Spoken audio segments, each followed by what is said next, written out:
Bien, mis hermanos, vamos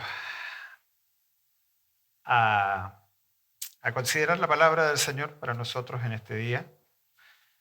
Ya lo anticipaba Benjamín en Hechos 15, siguiendo la serie que estamos viendo y que hemos venido viendo hace un tiempo ya. Nos corresponde hoy día considerar el capítulo 15 del libro de los Hechos.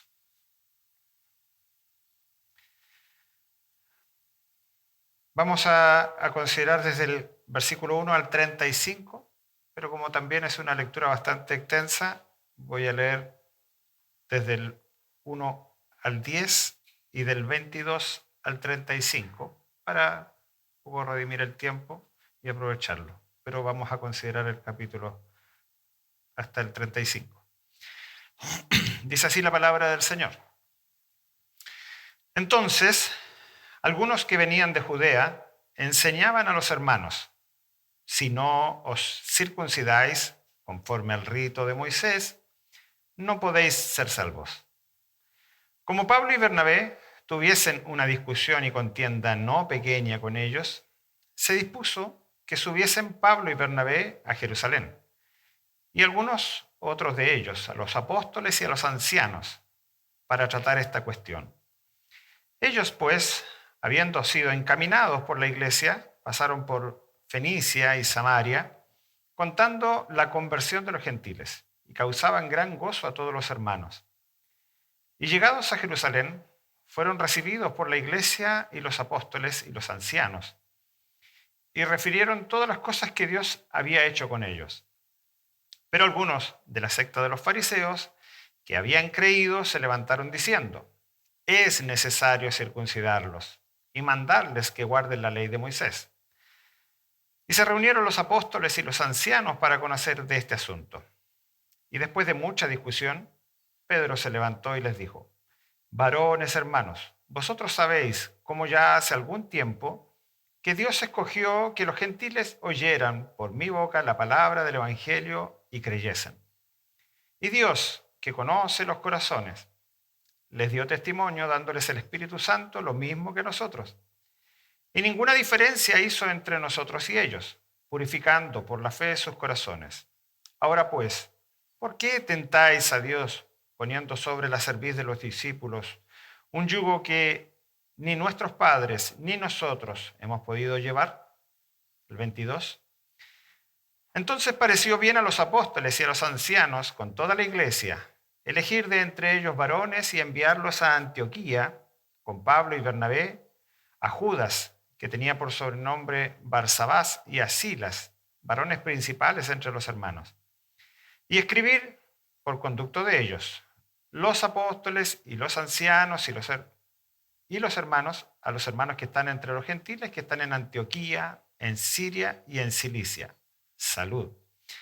Por cuanto hemos oído que algunos que han salido de nosotros, a los cuales no dimos órdenes, os han inquietado con palabras, perturbando vuestras almas, mandando circuncidaros y guardar la ley, nos ha parecido bien, habiendo llegado a un acuerdo, elegir varones y enviarlos a vosotros con vuestros amados Bernabé y Pablo, hombres que han expuesto su vida por el nombre de nuestro Señor Jesucristo.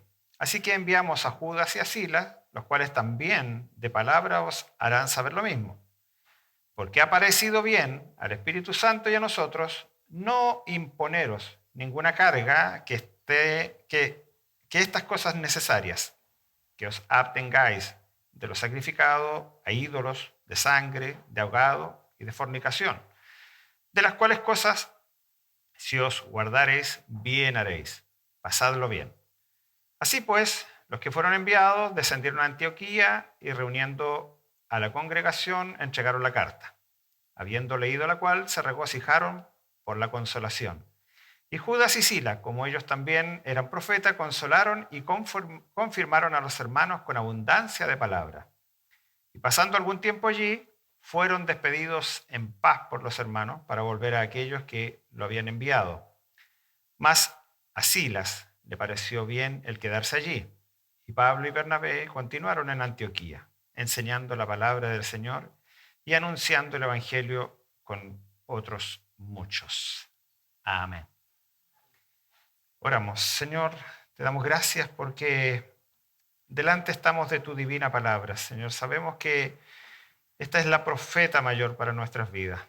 No podemos, Señor, nosotros encaminarnos ni dirigirnos a ningún lado, Señor, sin que tener la dirección de tu palabra. Y ella, Señor, permite que sea expuesta con claridad.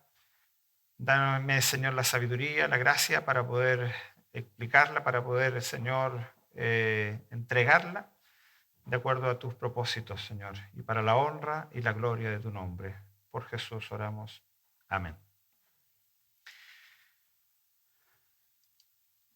Pelagio, recuerde bien el nombre, Pelagio fue un monje que vivió a fines del siglo IV y comienzo del siglo V después de Cristo. Y este monje escuchaba, dice, constantemente a la gente llegar y decir,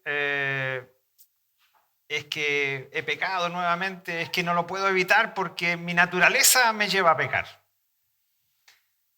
Y él comenzó a contradecir esto, diciendo de que en realidad el hombre no es tan malo y que eso del pecado original fue solamente para Adán. Pero de ahí en adelante los hombres nacían con la capacidad de poder decidir si es bueno, si es malo, si tenemos la oportunidad de que en realidad no somos tan malos. Más bien somos buenos de nacimiento y que nos echamos a perder por algunas ciertas cosas durante el camino. Bueno, esto dio origen al pelagianismo. Con el tiempo, esa fue una frase que se dio, pero en un concilio que se hizo también en el año 435 después de Cristo, el pelagianismo fue abolido. La Iglesia llegó a un acuerdo de que eso era antibíblico, porque la misma Biblia dice que en pecado hemos sido formados y en pecado hemos nacido. Nos dice el libro de Romanos, por ejemplo, Pablo lo dice insistentemente, que por el pecado de uno todos fuimos constituidos pecadores. Y muchos versículos que confirman esto. Entonces, eso fue abolido en su tiempo. Pero ese ataque al corazón del Evangelio, a través de Pelagio, no terminó ahí. Lamentablemente se ha ido disfrazando, se ha ido acomodando, se han ido acomodando ciertas verdades, otras mentiras por allí, y persiste aún en este tiempo. También se le llama ahora también el semipelagianismo, que ya considera de que es cierto, somos pecadores, que venimos al Señor, pero que tenemos también una libertad para decidir, que tenemos un libre albedrío. Bueno, este fue un ataque que se dio a la Iglesia y al corazón del Evangelio en el siglo IV y V. El capítulo que tenemos hoy día, el capítulo 15, nos muestra también un conflicto. Nos muestra un conflicto importante dentro de lo que es la expansión del Evangelio.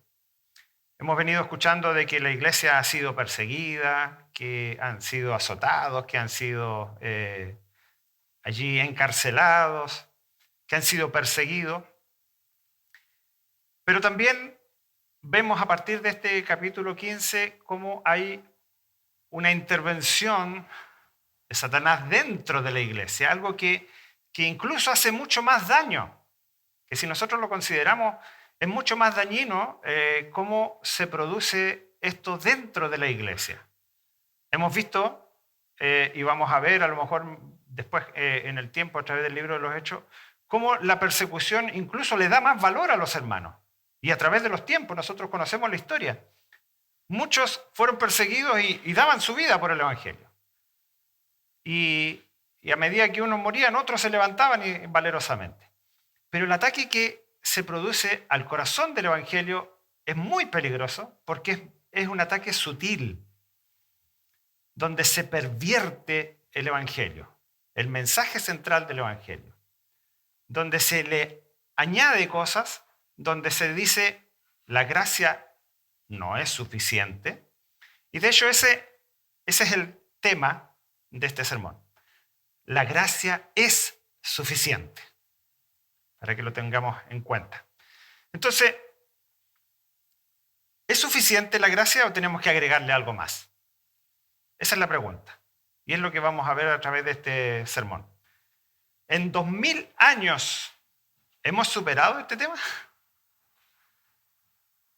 ¿O todavía sigue permeando el pelagianismo, o ahora el semipelagianismo? Después se fue tomando otros nombres dentro de lo que es el Evangelio.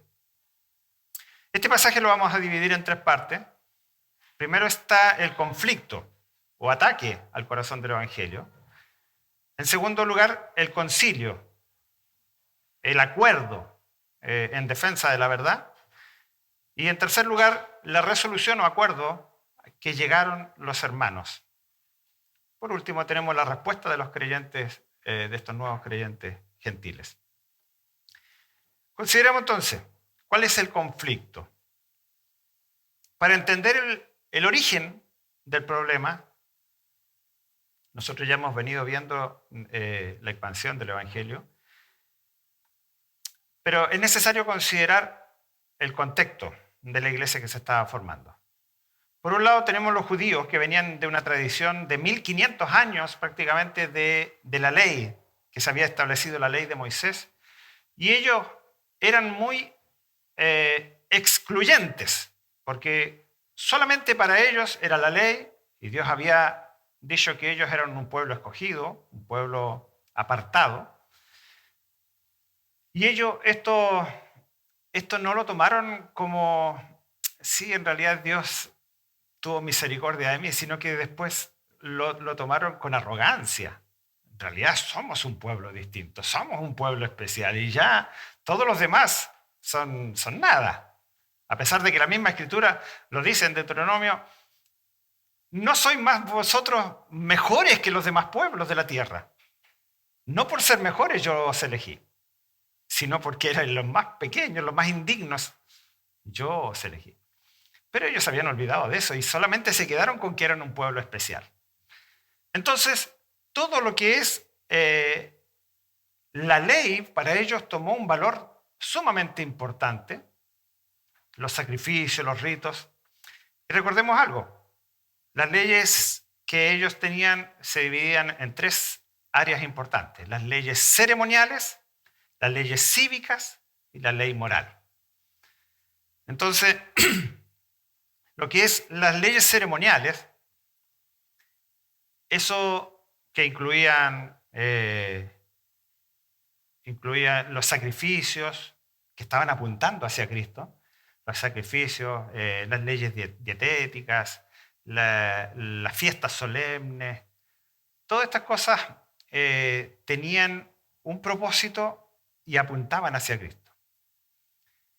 Y también estaba la circuncisión, que era la señal del pacto que Dios había hecho con Abraham para decirle que ustedes eran un pueblo escogido. Entonces, todo judío sabía, era nacido y el varón al octavo día de nacido era circuncidado, era integrado al pueblo de Israel. Y si alguien venía de otra nación que no era judío, también podía hacerse judío, pero tenía que pasar por el rito de la circuncisión. Entonces, ¿qué es lo que vemos en este momento? ¿Qué está pasando allí en la iglesia? Los judíos creyentes, porque eran judíos que habían creído, eran practicantes de todas estas cosas que tenían ellos, y ellos creyeron en Jesús. Creyeron en Jesús, eran creyentes, pero conservaban todas estas demás cosas.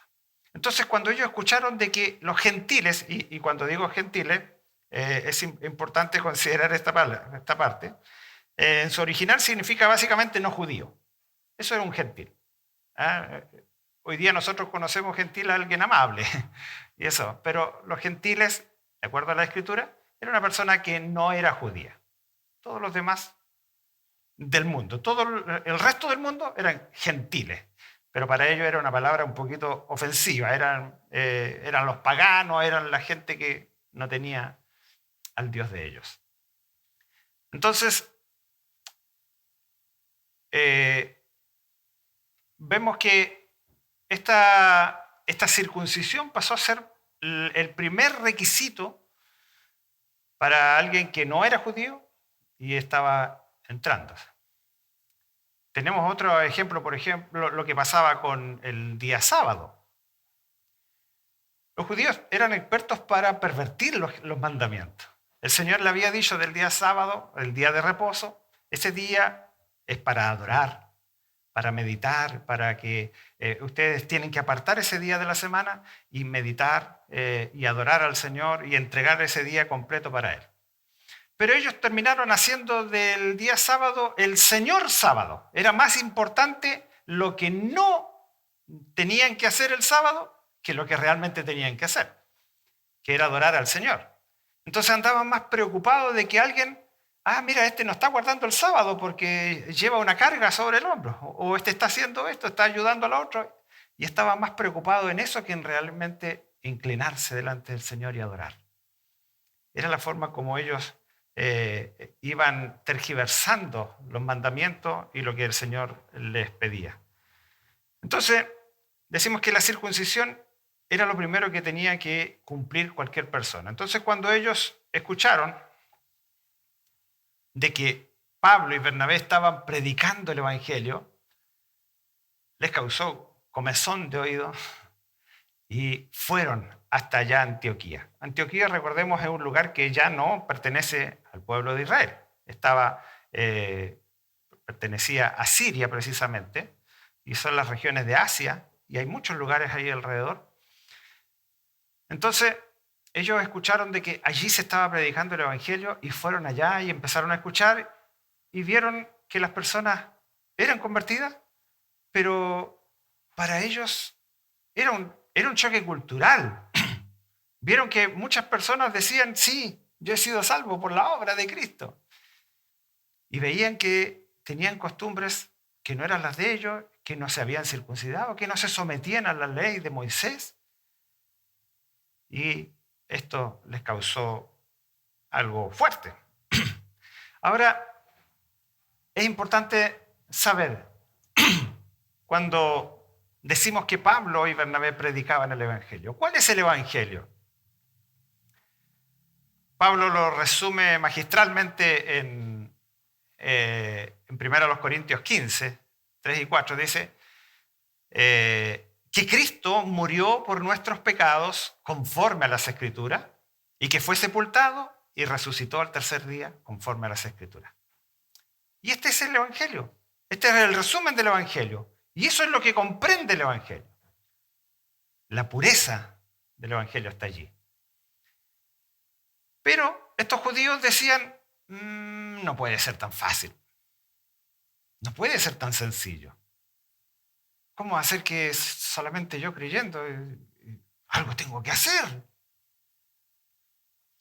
Y esto fue lo que dio paso a lo que nosotros vamos conociendo a través de la palabra del Señor. Lucas nos muestra en este pasaje a judíos que viajaron desde Judea a Antioquía a ver a estos nuevos creyentes. ¿Y qué está pasando con ellos? No entendían que alguien que no era judío, con todo el contexto que ya les he mencionado, con todo lo que ellos tenían desde nacimiento, el judío nacía y se le estaba entregando la ley, nacía, y la sinagoga, y en fin, ellos tenían una orden desde pequeño y sabían todo lo que debían hacer y lo que no debían hacer. Pero estos gentiles, estas personas que eran del resto del mundo, estaban creyendo tan solo en la obra de Cristo. Entonces, aquí es donde, este es el conflicto que se genera allí, que vemos en el versículo 1. Entonces, algunos que venían de Judea enseñaban a los hermanos, si no circuncidáis conforme al rito de Moisés, no podéis ser salvos. Eso es. Y esto fue un ataque al corazón del Evangelio. Pablo lo confirma en Gálatas 5, 2 al 4, dice, yo Pablo os digo que si os circuncidáis, de nada os aprovechará Cristo. Quien se circuncida está obligado a guardar toda la ley. Los que por la ley os justificáis, de la gracia habéis caído. Entonces, es tan importante esto que nos muestra este pasaje, porque está habiendo, y este diría que es uno de los primeros ataques que recibió la iglesia desde adentro, donde, de acuerdo a las palabras de Pablo a los Gálatas, habían algunos que estaban pervirtiendo el evangelio, él los dice, añadiendo cosas que Cristo no había añadido. Y eso es lo que nosotros debemos confirmar y considerar hoy día.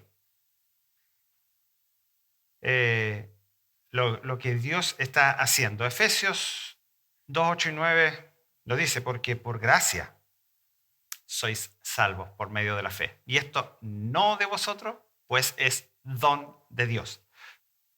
¿Sí? No por obra, para que nadie se gloríe. Eso es el Evangelio. Eso es el Evangelio. Ahora, ¿de qué manera nos afecta hoy lo que pasó allí en Antioquía? Por ejemplo, si tú eres alguien que conoció al Señor en una iglesia donde se enseña que lo que nosotros hacemos para Dios, lo que nosotros hacemos para ganarnos el favor de Dios, a través de la obediencia, del sacrificio, de la manera como nos vestimos, de la manera como nos conducimos, vestirnos de tal o cual manera, puedes perder tu salvación. O incluso ni siquiera puedes obtenerla, porque necesitas hacer ciertas cosas para ser aprobado por Dios. Esto, escúcheme bien esto, porque es importante y es lo que en muchas iglesias se enseña. Dios, sí, realmente Dios me da a mí la salvación por gracia. Sí, yo lo tengo muy claro. Soy salvo por la gracia del Señor. Yo no tuve nada que hacer. Pero luego queda en mis manos el mantenerla. O como muchos dicen, Dios borra todo mi pasado, me entrega una hoja en blanco y de ahí en adelante yo escribo mi futuro. O sea, Dios me da la salvación, pero yo tengo que mantenerla. Y ese es un ataque al corazón del Evangelio. Y debemos tener cuidado. Y debemos estar alerta. Porque hay verdaderos cristianos, sí, hay verdaderos cristianos que llevan una vida equivocada. Hay verdaderos cristianos que viven pensando y atemorizados porque tal vez si hago esto y tal vez yo pierda lo que Dios me da. Porque no han descubierto la maravilla del Evangelio. Esto es maravilloso. Porque si es así, la gracia no es suficiente. Cristo no es suficiente. Pablo dice en Gálatas 2:21, no desecho la gracia de Dios, pues si por la ley fuese la justicia, en vano murió Cristo. Y esto es importante porque si yo me puedo ganar el cielo por mis obras, entonces la muerte de Cristo es irrelevante. Esto es con lo que enfrentó Pablo y Bernabé. Esto fue lo que enfrentaron ellos. Ellos habían predicado, ellos habían ido por todos los lugares y le habían enseñado a esta gente, a estas personas que no eran judías, Cristo es suficiente. Cristo basta. Con Cristo está todo. Si tú confiesas tus pecados, Él murió en la cruz, en tu lugar. Él fue el sustituto. Él murió por tus pecados. y ahora solamente tienes que creer en el Evangelio de la gracia. Entonces, Pablo y Bernabé fueron enfrentados a esta discusión. Y ellos no quedaron así pasivos, no dijeron, bueno, esto vamos a tener que tratarlo, pero con suavidad, con calma. Hay algo que se está metiendo ahí, pero veámoslo con sutileza. No, no.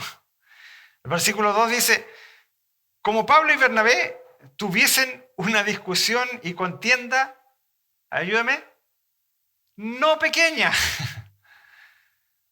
no pequeña. Ellos finalmente encontraron de que esto era un ataque que se le estaba dando al Evangelio y no podían pasarlo por alto. Ellos tenían que enfrentar, esto tenía que detenerse. Esto es un ataque al Evangelio. Cuando nosotros añadimos obras a la magnífica obra de Cristo en la cruz, cuando nosotros añadimos nuestros méritos a la obra de Cristo. Judas, el evangelista, el que escribió la carta de Judas, en el versículo 3, nos llama a contender ardientemente por la fe. Cuando hay un ataque, cuando vemos que el evangelio está siendo pervertido, nosotros no podemos ser pasivos. Y lo tenemos ahí. No podemos nosotros simplemente dejarlo pasar. Benjamín nos contaba recién lo que sucedió ahí en Gálatas. Pablo con Pedro vio que Pedro había hecho algo y dice, lo que pasó no lo pude dejar pasar y lo confronté públicamente. Porque era de condenar, dice él. Bueno, es precisamente lo que está haciendo Pablo y Bernabé aquí en Antioquía con estos judíos que habían venido. Ellos contendieron con ellos ardientemente por la defensa de la fe, de la verdad, del Evangelio. Nosotros tenemos que considerar esto para nuestras vidas. ¿De qué manera nosotros estamos defendiendo el Evangelio? ¿De qué manera nosotros estamos con nuestros sentidos abiertos para darnos cuenta de qué manera alguien o alguna cosa, o nosotros mismos estamos pervirtiendo muchas veces? Cuando queremos añadir algo para ser aceptados delante de Dios. Tenemos que estar atentos y cuidarlo. Ahora también tenemos algo importante que es lo que hizo la iglesia. ¿Cuál fue la respuesta de estos hermanos y de Pablo ante este ataque? Dice, como no pudieron estar de acuerdo, entonces la iglesia, recordemos, la iglesia en Antioquía ya tenía una formación, tenía líderes, tenía ancianos la iglesia. Entonces, como esta discusión no pudieron sanarla allí, dijeron, esto es necesario verlo un peldaño más arriba, vamos a Jerusalén. Llevemos este tema en Jerusalén. Y esto es importante, esta parte, porque todo asunto o controversia debía tratarse inmediatamente. Vuelvo a decir, no podemos dejarlo pasar. El pasaje nos enseña que como no pudieron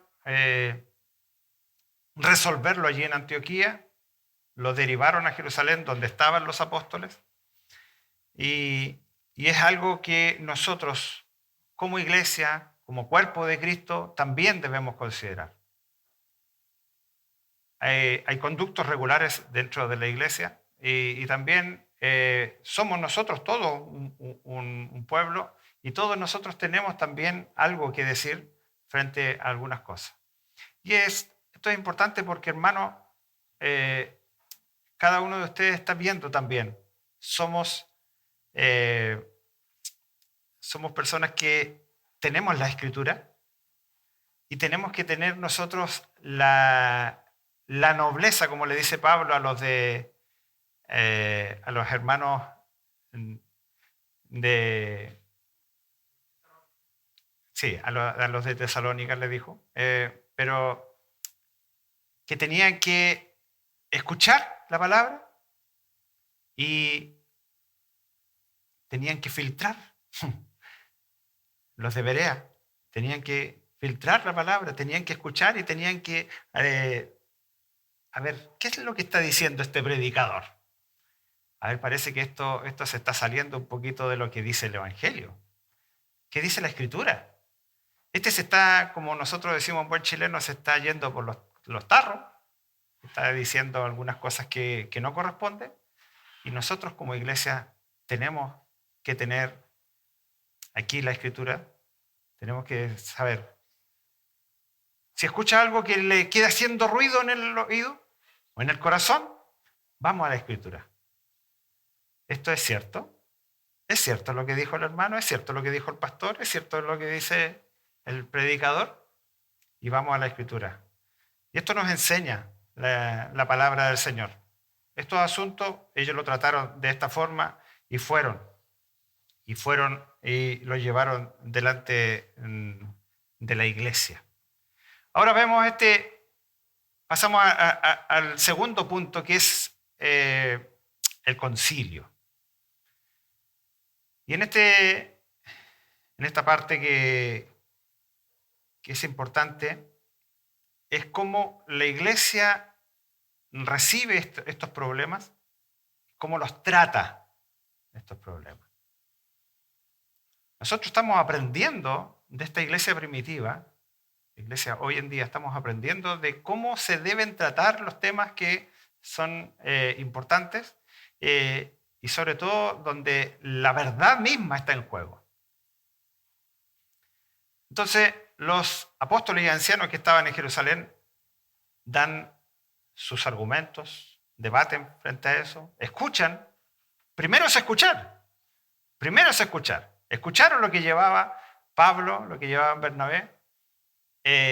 Y nosotros vemos, por ejemplo, el versículo 5. Cuando ellos llegaron a Jerusalén, dice, pero algunos de la secta de los fariseos que habían creído se levantaron diciendo, es necesario circuncidarlos y mandarlos que guarden toda la ley. Nuevamente, allí estaba el ataque, pero allí es donde comienza este acuerdo, comienza el concilio. Y es donde se levanta también Pedro. Vamos a ver y vamos a considerar aquí 3 intervenciones que son muy importantes que nosotros las veamos en detalle. No le dimos lectura, pero usted la puede leer con detención después.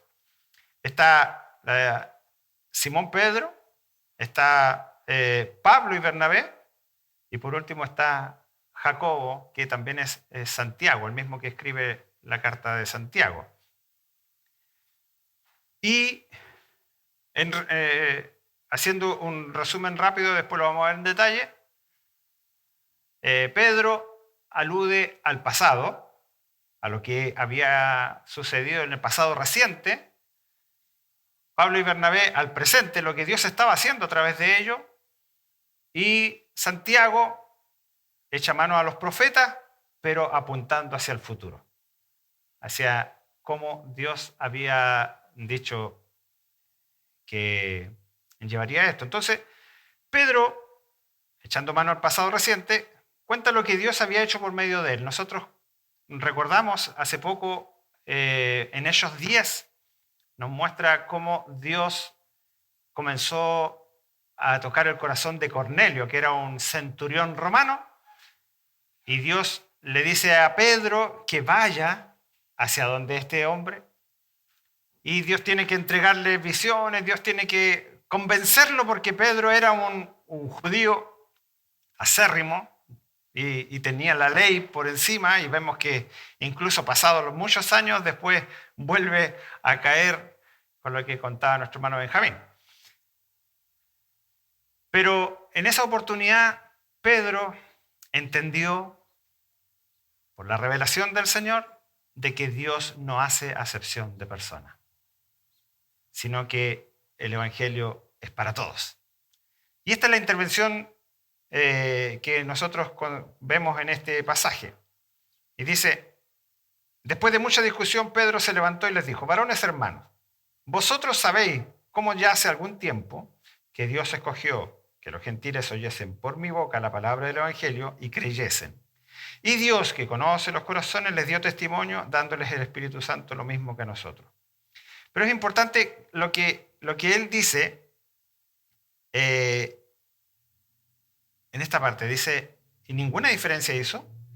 Dice, ahora pues el versículo 10, ¿por qué tentáis a Dios poniendo sobre la cerviz de estos discípulos, de estos nuevos creyentes, un yugo que ni vuestros padres ni vosotros mismos habéis podido llevar? Y esto es muy típico de los fariseos. Si nosotros recordamos a Jesús confrontando a los fariseos, les dice, vosotros sois sepulcros blanqueados, los trata de muy mal. Y dice, ponéis pesadas cargas a los demás, cargas que ni vosotros con un dedo podéis llevar.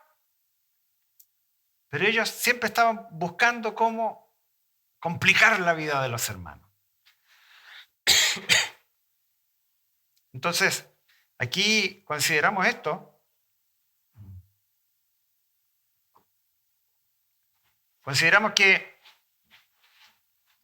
Pedro está viendo cómo Dios había ya hecho algo con él entre los gentiles, cómo ellos habían recibido el Espíritu Santo, igual que ellos mismos, y les exhorta de esta manera, algo que ni nosotros hemos podido llevar, una carga. Es lo que estaban haciendo estos fariseos, imponiendo una carga sobre los demás. Luego, desde el versículo 12, dice Pablo y Bernabé contaron cuán grandes cosas Dios estaba haciendo en el presente con ellos entre los gentiles. Acá también me gustaría hacer un punto aplicativo, porque si nosotros unimos este versículo, Pablo y Bernabé cuentan lo que Dios estaba haciendo con ellos, lo unimos con el versículo 3 y 4 de este mismo capítulo 15, dice, ellos pues, después de esta discusión que habían tenido allá en Antioquía, ellos pues habiendo sido encaminados por la iglesia, pasaron por Fenicia, Samaria, contando la conversión de los gentiles y causaban gran gozo a todos los hermanos. Y llegados a Jerusalén fueron recibidos por la iglesia y los apóstoles y los ancianos refirieron todas las cosas que Dios había hecho con ellos. Ellos venían de un problema. Ellos fueron enviados a Jerusalén porque había habido un problema. Pero ¿qué fue lo que contaron durante el trayecto? ¿Qué fue lo que contaron cuando llegaron a Jerusalén? Lo que Dios estaba haciendo. Contaban las maravillas que Dios estaba haciendo entre ellos. Ellos no fueron con el problema. Ellos fueron contando lo que Dios estaba haciendo. Y esto es importante que nosotros lo consideremos, porque nos habla de cómo debe ser nuestro corazón en el Evangelio. No llegaron contando problemas y conflictos, sino lo que Dios hacía. Ahora, la pregunta es, ¿cuál es nuestra preocupación cuando nos reunimos con los hermanos? ¿Es el avance de la obra? ¿Es la gloria de Cristo? ¿Es contar lo que Dios está haciendo en medio de la iglesia? ¿O tal vez los problemas, las dificultades, los conflictos? ¿Qué es más importante? Aprendamos nosotros de Pablo y Bernabé. Consideremos esta pequeña parte. Ellos contaban las maravillas de Dios. Recordemos que Pablo había sido apedreado. En el capítulo anterior nosotros vemos que es sacado como muerto de un lugar donde lo habían apedreado. Y llegados los hermanos, oraron por él, lo tomaron, se levantó, se sacudió, sigamos. Él no contó la lo difícil, sino contó lo que Dios estaba haciendo con ellos. Cómo Dios estaba convirtiendo a los gentiles, cómo Dios estaba derramando de su Espíritu Santo. Tenemos que aprender, ¿no es cierto? Dios nos bendiga, Dios nos ayude. Podamos nosotros rescatar esto también para nosotros. Y luego tenemos la intervención de Santiago. Los versículos 13 al 21. Santiago toma la palabra y recordemos que Santiago era uno de los principales en Jerusalén. Santiago y Pedro eran como los pilares, la columna de la iglesia en Jerusalén. Santiago era muy respetado porque era un conocedor de la Escritura, de la ley, pero también es el medio hermano de Jesús, Santiago. Entonces, era alguien de respeto también. Él es llamado a los profetas del Antiguo Testamento, específicamente Amós, y les da a conocer lo que las profecías decían, que el Espíritu Santo iba a ser derramado entre los gentiles, que iba a ser conocido este evangelio del reino, y que no solamente Israel, sino que los gentiles iban a recibir esta gracia también. Entonces, ellos no estaban inventando nada. Lo que hace Jacobo, Santiago en este caso, es decir, esto que ustedes ven hoy día es algo que ya está escrito, es algo que ya fue escrito, algo que ya fue dicho por los profetas en el antiguo tiempo, que el Señor derramaría de su espíritu y que haría conocer también su obra entre los gentiles.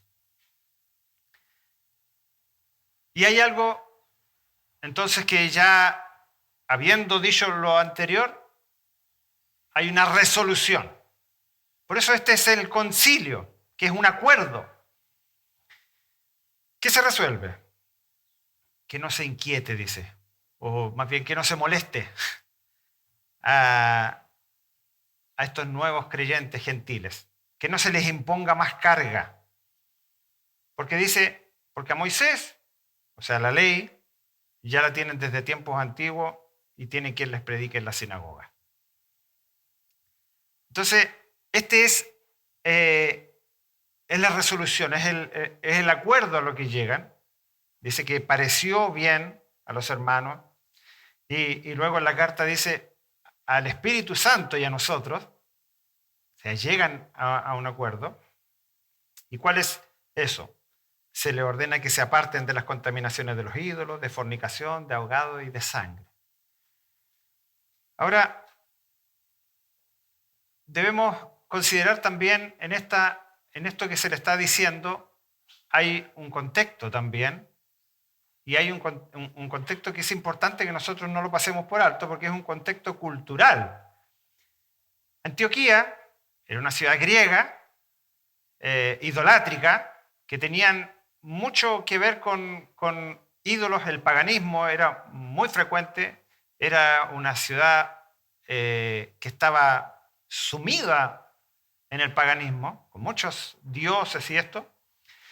Y las fiestas que ellos hacían sacrificio a sus dioses, o sea, tomaban animales, los sacrificaban para sus dioses, y en esas fiestas habían verdaderas orgías. Entonces, estos creyentes que habían creído, estos gentiles que habían creído en el Evangelio, todavía estaban inmersos en esta cultura. Y como lo señala Pablo en otra de sus cartas, ellos, incluso de estos sacrificados a los ídolos, llevaban y comían juntos. Después de esto. Y esto para los judíos era chocante. Pablo lo explica más adelante. No es que haya sido un pecado, pero era chocante para los judíos y tenían que compaginar, tenían que resolver este asunto. De hecho, en Romanos 14 nos habla de los débiles en la fe y muestra muy en detalle este problema que había. Entonces, ¿qué es lo que resuelven los apóstoles? Es que ellos se cuiden de estas cosas. que se aparten de estas cosas, como para decirle a estos judaizantes, mire, sí, también le vamos a decir algo a esto, porque hay dos extremos, si se fijan. Uno estaban los que guardaban la ley y por otro lado estaban los que habían entendido la gracia, pero a lo mejor también tenían algunas libertades que no estaban siendo restringidas, por decirlo de alguna manera. Por eso, en la primera carta de Pedro, capítulo 2, 16, dice, como libres, pero no como los que tienen la libertad como pretexto para hacer lo malo. ¿Se fijan? Como libres, pero no como los que tienen la libertad para hacer lo malo, sino como siervos de Dios. Es importante esto, ya que nos centra nuevamente donde debemos estar. Y hay otros versículos que van apoyando esto. Gálatas 5:13 dice, porque vosotros, hermanos, a libertad fuisteis llamados, solamente que no uséis la libertad como ocasión para la carne, sino servidos por amor los unos por los otros. ¿Se fijan? Habían dos extremos. Estaban los que eran muy rigurosos de la ley y estaban los otros que habían creído en el Evangelio, pero estaban inmersos en un mundo contaminado y que no se estaban dando cuenta de que habían algunas cosas de las que ellos debían apartarse también. Primera de Pedro 4:3 dice, basta ya el tiempo pasado para haber hecho lo que agrada a los gentiles, para vivir en borracheras y señala muchos otros pecados. Eso ya es tiempo pasado. Primera de Juan 2, 15 al 17 dice, no améis al mundo, ni las cosas que están en el mundo. Porque todo lo que hay en el mundo, los deseos de la carne, los deseos de los ojos, la vanagloria de la vida, no proviene del Padre, sino del mundo. Y el mundo pasa y su deseo, mas el que hace la voluntad de Dios permanece para siempre. Entonces, estas cosas, es importante que estos nuevos creyentes también las supieran. Y por eso, de alguna manera, le están diciendo, estas cosas les ordenamos de que se cuiden, que se guarden de estas cosas para mantenerse también delante del Señor. En resumen, tenemos que la gracia es suficiente. ¿Amén? La gracia es suficiente. Lo que Dios nos ha dado por gracia. Eso es suficiente. Y eso fue lo que resolvió el concilio en Jerusalén. Y pareció bien a los apóstoles, con los ancianos y a toda la iglesia, enviar una carta. Versículos 23 al 29, la carta busca, ¿qué es lo que busca la carta? Unificar a la iglesia. Busca que la iglesia tenga un pensamiento, que tenga un objetivo, que tenga un propósito. Un solo pensamiento. Entonces el resultado de este concilio a través de la carta dio como resultado una bendición. Si nosotros vemos los versículos, versículo 31, por ejemplo, dice, habiendo leído la carta que tenía esta resolución, se regocijaron por la consolación. Es decir, estos hermanos, estos nuevos creyentes, estos gentiles que habían creído, estaban sufriendo. Ellos habían entendido el Evangelio por intermedio de Pablo y de Bernabé, pero después cuando le dijeron es necesario que también guarden la ley, es necesario que se circunciden, es necesario que hagan todo esto demás, ellos comenzaron a afligirse. Esto ya es demasiada carga para nosotros. Entonces escucharon la carta, escucharon el acuerdo, el concilio que hubo en Jerusalén, y ellos fueron consolados. ¿Es consolado nuestro corazón cuando escuchamos el Evangelio? ¿No le ha pasado que bueno, a mí me pasó, que cuando pude entender realmente lo que Dios había hecho, la gracia del Señor revelada, se quitó un peso enorme. Se quitó un peso enorme. Pero, Señor, yo estaba llevando una pesada carga porque entendía que era a través de mi esfuerzo, mis sacrificios, mis méritos que iba a alcanzar el favor de Dios. Pero cuando entendí el Evangelio de que ya Cristo había pagado todo, que mi deuda había sido pagada, fue liberador. De hecho, esa es la palabra que usó un sobrino hace algunos días atrás, un tiempo atrás, que le pude manifestar el Evangelio y está participando en la iglesia en Santiago. Y él me dice, tío, para mí fue liberador. Porque él se había crecido en la iglesia y siempre fue una carga haber aceptado y siempre veía a Dios como enojado, airado contra él. Dijo, ha sido liberador entender el Evangelio. Y esto es lo que está sucediendo aquí con los hermanos.